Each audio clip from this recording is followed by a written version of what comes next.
So today in this video we're going to be replacing the thermal paste in my MacBook Pro 2014 13-inch. Don't know if I got the order correct, but let me say some of the materials that I'm going to be using. Now, excuse me just here before we progress more into the video. For most science experiments I have done, there's always a hypothesis before the experiment begins. So for this experiment, my hypothesis is that replacing the thermal paste on my laptop will improve the overall performance of my computer compared to before. So first of the things you'll be needing to take apart your MacBook, of course, to get to the components is a toolkit. And this is just a cheap toolkit that I got from Amazon. It's got way more screw tips than I actually need, but it's just a neat little kit to have. And here's more screwdrivers, but it's the same thing as what I ordered there. And of course, the most important tool you'll be needing is your new thermal paste that you'll be changing it to. Some other materials you might need, you don't have to need, is some paper towel.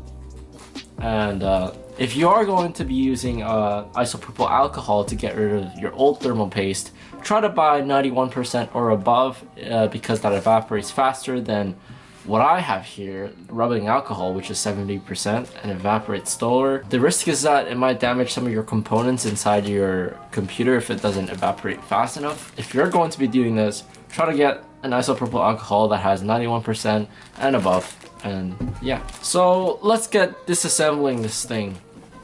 So on the back plate, I apologize if my voice is on the right because I'm currently standing on the right side of the camera. So right now, taking apart.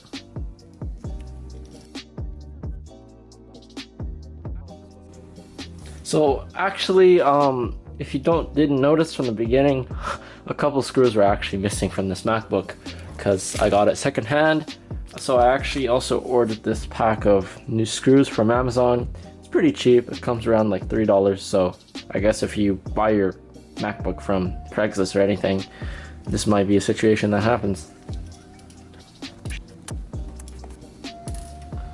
So when you're taking out all your screws, make sure you gather all your screws together so you don't lose any. And in my case, I guess it's not as big of a problem because I have a full set of new screws, but I guess for you should keep all your screws intact. Also, to keep in mind, these two top screws have a different screw size. As you can see, I kept them separate over there. So I kept the two small screws that belong to the middle top of the MacBook separate because they're actually smaller and shorter than the rest of the screws that go around the back of the MacBook.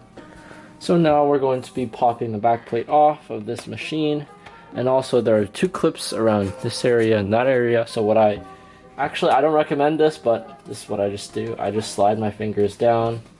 Usually what you would do is use a tool, but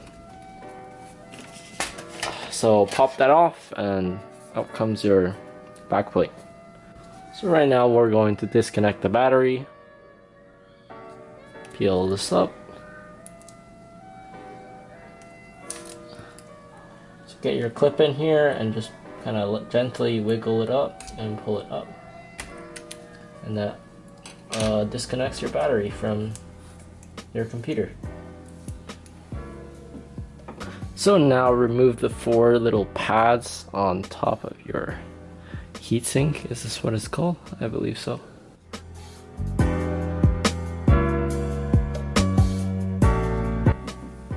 And now remove this rubber cover.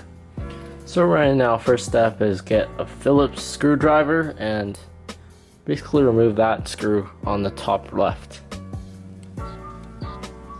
And now we're going to be removing the four screws on top of the heatsink. So you will actually need a different type of screwdriver for this, or screw tip. And now please be safe when you remove the heatsink and try not to get any part of the old thermal paste on your computer or your hands. There we go. So look at that old thermal paste.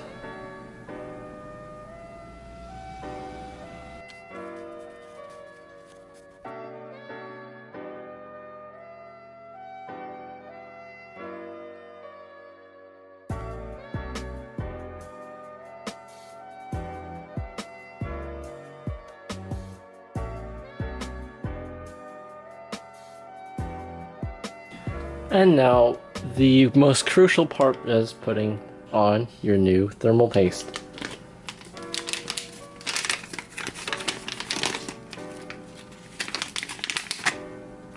So in the box comes your thermal paste as well as a thermal paste spreader. We're not going to use this though, so just throw it away. Remove the lid.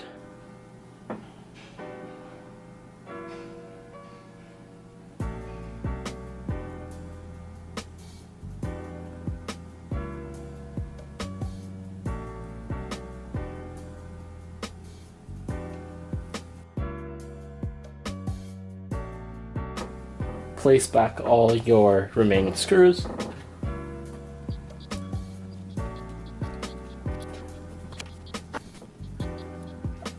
And now place the rubber parts back on that was taken off earlier.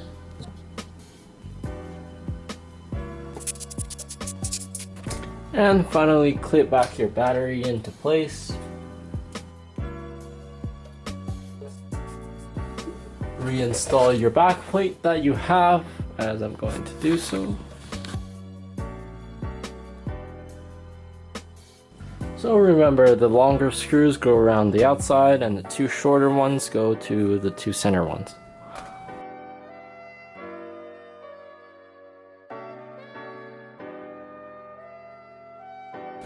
We're going to be rebooting the laptop and seeing if it's okay.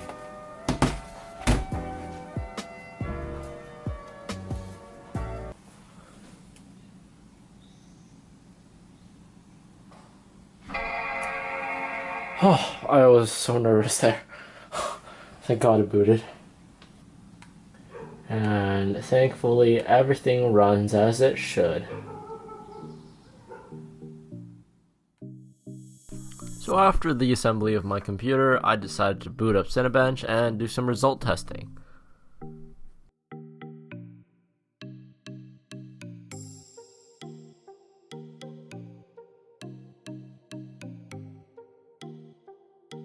As you can see, after repasting the CPU, there's a final score of 637 points, and now I'm going to show you the results that I got before the repasting. Unfortunately, I did not record a video, so I only have a screenshot. In the end, there was around a total around 23% improvement, which is drastically better than before. This is such a cheap and simple way to improve the performance of your MacBook. Now, there are a few things to note, as certain errors or biases definitely exist within this little experiment that I've done. For example, the room temperature for the different Cinebench tests done before and after the repasting was different, thus might have affected the performance score. Another example would be that my MacBook was factory reset not long ago, as it was bought secondhand, so it might run better than some other MacBooks that have not been reset. Now, in conclusion, if you do have the money and time to do this fun mod to your computer, I believe it is certainly worth it. I definitely learned a lot and had plenty of fun while tinkering around with my computer. I hope you guys enjoyed this video as usual, and please click that like button and subscribe, and I'll see you in the next video.